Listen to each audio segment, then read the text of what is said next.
महाभारत का वो योद्धा जिसे युद्ध में उतरने की जरूरत ही नहीं पड़ी, जिसकी अपार शक्ति से स्वयं श्री कृष्ण भी एक क्षण के लिए चिंतित हो गए। कहा जाता है अगर वह युद्ध में उतर जाता तो महाभारत कभी समाप्त ही नहीं होती, क्योंकि उसके पास थे ऐसे अमोघ बाण जो एक ही पल में पूरे युद्ध का परिणाम बदल सकते थे। लेकिन सवाल यह है, आखिर ऐसा कौन सा रहस्य था, कौन सा वचन और कौन सा महान बलिदान जिसके कारण उस अजेय वीर को युद्ध से पहले ही अपना शीश दान करना पड़ा। और इससे भी बड़ा रहस्य ये है, आज भी राजस्थान के खाट्टू में एक ऐसा मंदिर मौजूद है जहां भगवान को ताज पहनाया जाता है, चांदी का सिंहासन सजाया जाता है, लेकिन शरीर की नहीं, सिर्फ शीश की पूजा होती है। क्यों लाखों भक्त नंगे पांव सैकड़ों किलोमीटर चलकर इसी दरबार तक आते हैं? कौन है वो देवता जिन्हें कलयुग में हारे का सहारा कहा जाता है? क्या है खाटू श्याम मंदिर का रहस्य? आइए इस अमर कथा की शुरुआत करते हैं। इस कथा को आगे बढ़ाने से पहले एक छोटी सी प्रार्थना। अगर आप भी श्याम बाबा में विश्वास रखते हैं, अगर कभी जीवन में हार के क्षणों में आपने हारे का सहारा नाम लिया है, तो इस चैनल को सब्सक्राइब जरूर करें, क्योंकि यहां हम केवल कहानियां नहीं सुनाते, यहां आस्था, इतिहास और सत्य को दिल से जोड़ने की कोशिश करते हैं। आपका एक सब्सक्राइब शायद किसी और तक श्याम बाबा की यह कृपा पहुंचा दे। जय श्री श्याम। इस महान योद्धा का नाम था बर्बरीक, भीम के पौत्र और घटोत्कच के पुत्र, महाभारत के सबसे शक्तिशाली योद्धाओं में से एक, जिसका नाम इतिहास में कम लेकिन आस्था में अमर हो गया। बर्बरीक का जन्म एक ऐसे वंश में हुआ जहां पराक्रम ही पहचान था।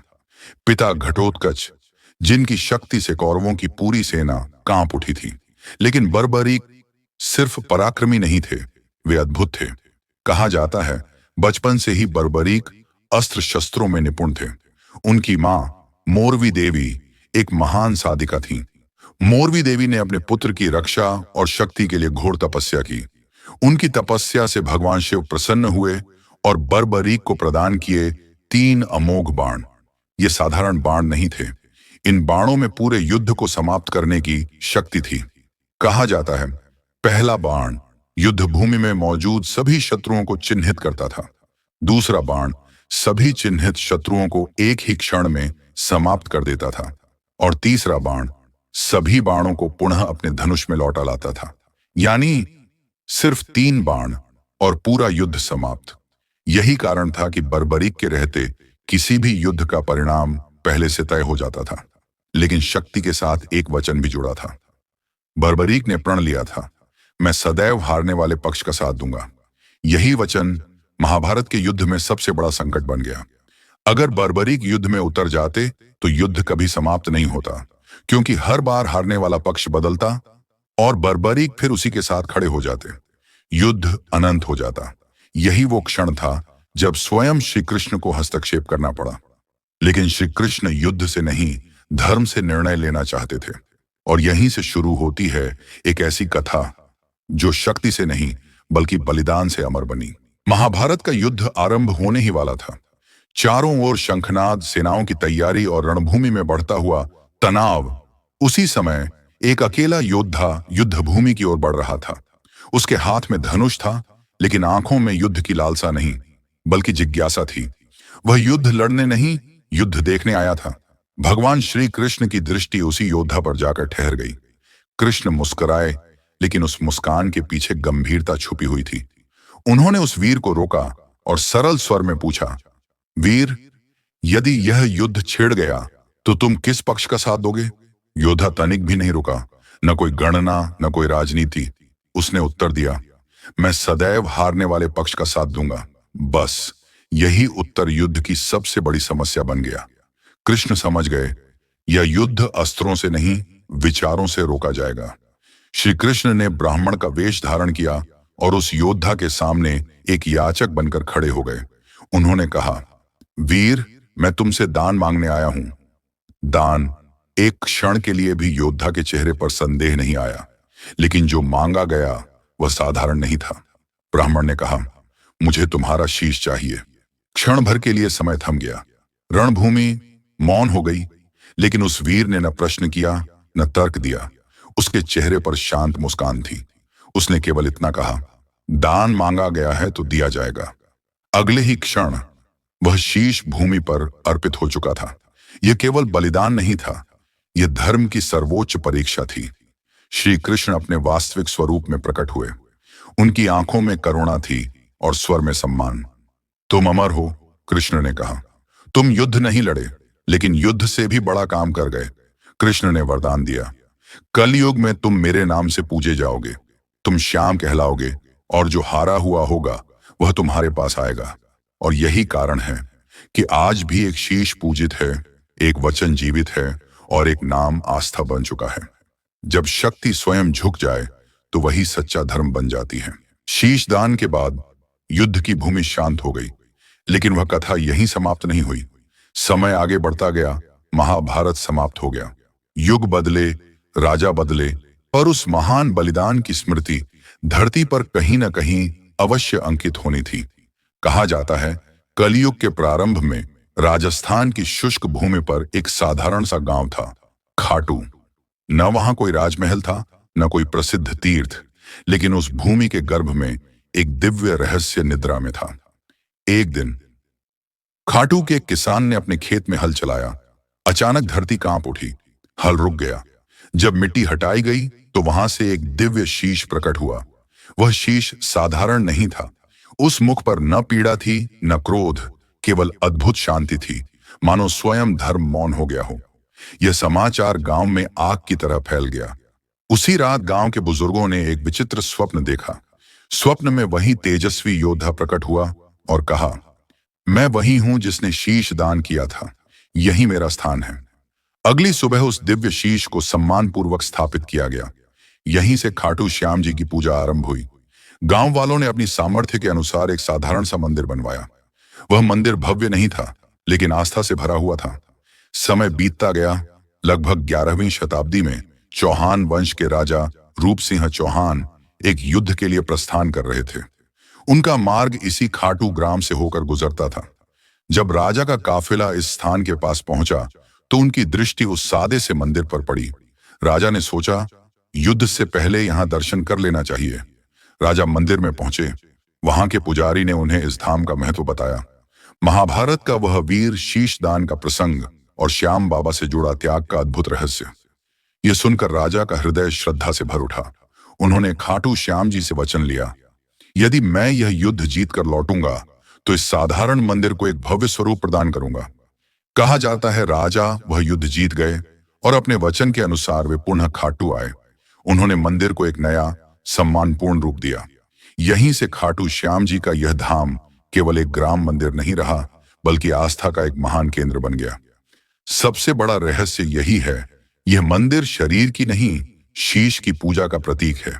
यहाँ शक्ति की नहीं, समर्पण की आराधना होती है। यहाँ विजय नहीं, विश्वास मांगा जाता है। कहा जाता है, जो भी सच्चे मन से यहाँ शीश झुकाता है, श्याम बाबा उसका भार स्वयं उठा लेते हैं। इसीलिए वे कहलाए हारे का सहारा। इस मंदिर की एक और विशेष बात, यहाँ चढ़ाया जाने वाला नीला ध्वज उस वचन की स्मृति है जो कभी एक वीर ने दिया था। यह नीला ध्वज केवल एक निशान नहीं, बल्कि उस प्रतिज्ञा का प्रतीक है जो धर्म के लिए दी गई थी। नीला रंग त्याग, धैर्य और असीम आस्था को दर्शाता है।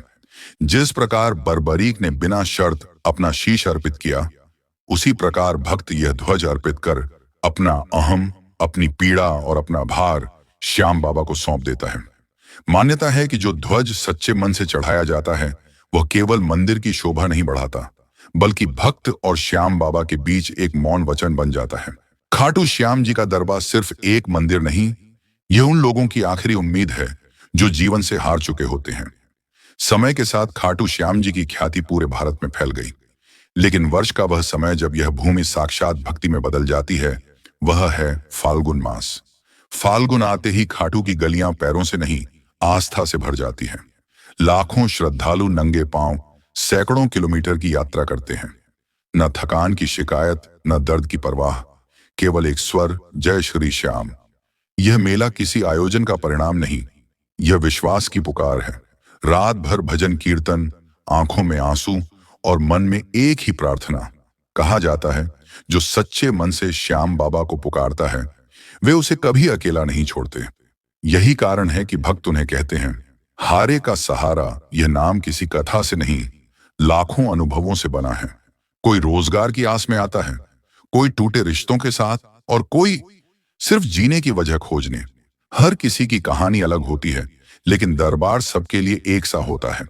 शायद यही कारण है कि श्याम बाबा कलयुग में भी जीवित विश्वास है। जब जीवन के सभी द्वार बंद हो जाएं और मार्ग दिखाई न दे, तब एक ही नाम अंधकार में दीप बनकर जलता है, श्याम बाबा।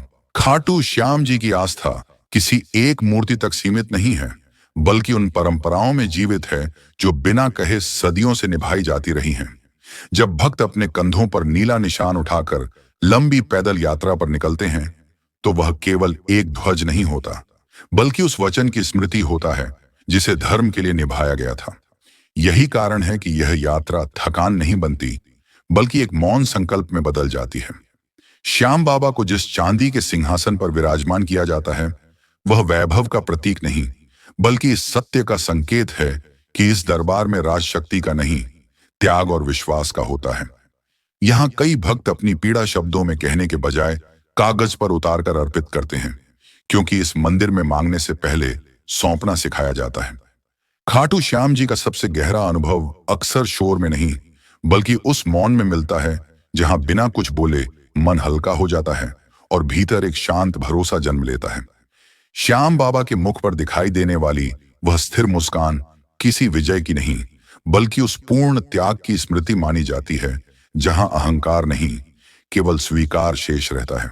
द्वापर युग में धर्म की स्थापना युद्ध से हुई थी, लेकिन कल युग में वही धर्म खाटू श्याम जी धैर्य और विश्वास के माध्यम से जीवित रखते हैं। शायद इसी कारण उनके दरबार से लौटते समय भक्त यह नहीं कहते कि उनकी समस्या समाप्त हो गई, बल्कि यह महसूस करते हैं कि अब उसे सहने की शक्ति उनके भीतर जाग चुकी है। खाटू श्याम जी का मंदिर किसी दृश्य से नहीं, एक अनुभूति से शुरू होता है। भीतर कदम रखते ही वातावरण स्वयं बोलने लगता है। घंटियों की धीमी प्रतिध्वनि, धूप की सौम्य गंध और मंत्रों की लय मन की गति को थामने लगती है। यहाँ दृष्टि किसी आकृति को खोजने से पहले भीतर झुकती है, और जब श्याम बाबा का मुख सामने आता है, तो वहां न आदेश दिखाई देता है, न भय, केवल ऐसा अपनापन जैसे थके हुए पथिक को बिना प्रश्न पूछे आश्रय मिल गया हो। लंबी प्रतीक्षा के क्षण भी यहाँ भारी नहीं लगते। समय अपनी धार खो देता है और मन अनायास ठहर जाना चाहता है। इस स्थान की आस्था को न शोर चाहिए, न प्रमाण। यह बिना घोषणा के जीवित रहती है, शांत और स्थिर। इस दरबार में खड़े सभी चेहरे एक समान हो जाते हैं, क्योंकि यहाँ पहचान पद से नहीं, समर्पण से बनती है। और जब कोई वापस लौटता है, तो साथ में कोई वरदान नहीं ले जाता, पर भीतर से कुछ ऐसा छूट जाता है जो अब तक उसे थामे हुए था, जैसे जीवन ने क्षण भर के लिए उसे संभाल लिया हो। इसी अनुभूति का सबसे व्यापक स्वरूप फाल्गुन मास में दिखाई देता है। फाल्गुन लक्खी मेला केवल एक आयोजन नहीं, बल्कि इस आस्था का सजीव प्रवाह है। इन दिनों खाटू की धरती मानो सांस लेने लगती है। रंग, भजन, पदचाप और मौन सब एक साथ उपस्थित रहते हैं। यहाँ आने वाले लोग किसी उत्सव को देखने नहीं, अपनी आस्था को जीने आते हैं। भीड़ होते हुए भी यह मेला कोलाहल नहीं बनता, क्योंकि हर मन अपने भीतर की पुकार लेकर आया होता है। कहा जाता है, फाल्गुन में श्याम बाबा अपने भक्तों को और भी निकट से स्वीकार करते हैं, बिना किसी औपचारिकता के, बिना किसी शर्त के। इसीलिए यह मेला संख्या से नहीं, अनुभूति से लक्खी कहलाता है। खाटू श्याम जी का मंदिर किसी दृश्य से नहीं, एक अनुभूति से शुरू होता है। भीतर कदम रखते ही वातावरण स्वयं बोलने लगता है। घंटियों की धीमी प्रतिध्वनि, धूप की सौम्य गंध और मंत्रों की लय मन की गति को थामने लगती है। यहाँ दृष्टि किसी आकृति को खोजने से पहले भीतर झुकती है, और जब श्याम बाबा का मुख सामने आता है, तो वहां न आदेश दिखाई देता है, न भय, केवल ऐसा अपनापन जैसे थके हुए पथिक को बिना प्रश्न पूछे आश्रय मिल गया हो। लंबी प्रतीक्षा के क्षण भी यहाँ भारी नहीं लगते। समय अपनी धार खो देता है और मन अनायास ठहर जाना चाहता है। इस स्थान की आस्था को न शोर चाहिए, न प्रमाण। ये बिना घोषणा के जीवित रहती है, शांत और स्थिर। इस दरबार में खड़े सभी चेहरे एक समान हो जाते हैं, क्योंकि यहाँ पहचान पद से नहीं, समर्पण से बनती है। और जब कोई वापस लौटता है, तो साथ में कोई वरदान नहीं ले जाता, पर भीतर से कुछ ऐसा छूट जाता है जो अब तक उसे थामे हुए था, जैसे जीवन ने क्षण भर के लिए उसे संभाल लिया हो। ये कहानी यहीं समाप्त नहीं होती, क्योंकि खाटू श्याम किसी युग में बंधे नहीं हैं। जब जब इंसान अपनी आखिरी सीमा पर पहुंचता है, तब तब कहीं ना कहीं श्याम बाबा की उपस्थिति महसूस होती है। यह मंदिर पत्थरों से नहीं बना, ये उन टूटे हुए दिलों से बना है जो यहां आकर फिर से खड़े हो गए। और अगर आज इस कथा का कोई अंश आपके भीतर शांत हो गया हो, तो समझ लीजिए यह केवल कहानी नहीं थी, यह श्याम बाबा का संकेत था। ऐसी ही गूढ़, अनसुनी और सच्ची कथाओं के लिए इस यात्रा का हिस्सा बनिए। चैनल को सब्सक्राइब कीजिए, क्योंकि यहां ईश्वर को बताया नहीं जाता, महसूस कराया जाता है। जय श्री श्याम।